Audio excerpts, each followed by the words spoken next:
ไปหาจัดลำดับผู้นั้นผู้นี้ได้ที่หนึ่งที่สองได้ที่สามจะไปอยู่กับไผทั้งตันทั้งที่หูจักเบิดซึ่งเขายังบ่ทันเรียกยังบ่ทันอีหยังอยู่ยังบ่ฮอดมือฮอดเวียนอยู่หูจักเบิดแตงเขาไปทั้งสันทั้งสี่อยากให้อันผู้ที่เจ้าของบ่มักนี่อยู่ที่สามที่สี่พุ่นแล้วก็ไปถามว่าไปจับน้ำผู้นั้นจับผู้นี้โอ้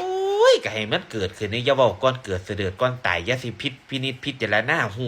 การล่วงหน้าไปก็บ้านก็เมี่ยงอย่าสิกิงก็หมอดูหมอเดาคักหลายอีกแต่หมอดูก็บ่แม่นปันเจ้าของความคิดนี่ที่หนึ่งที่สองความคิดนี่อ่านออกเบิดหูจักเบิดเรื่องของผู้อื่นเรื่องของตัวนี้มิตรจิรีเป็นฮีตกตมโมโหเรื่องหูเล่าแต่ได้ที่สามจะไปจับกับไผจังสันจังสี่พูดไปจับกับเสียโข่งอยู่ในป่าพูดให้มันสวบข้อสุดไตนั่นกูเงือดไหล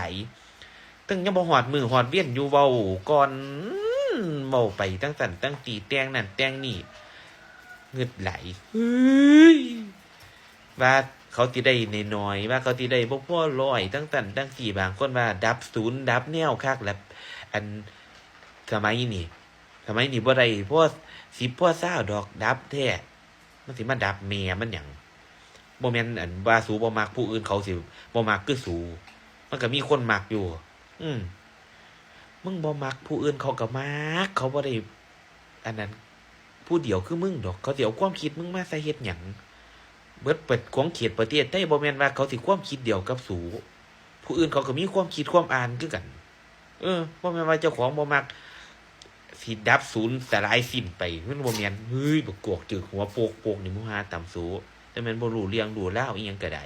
เว้าแล้วก็ศูนย์ที่3ที่มันที่3หยังที่1พุ่น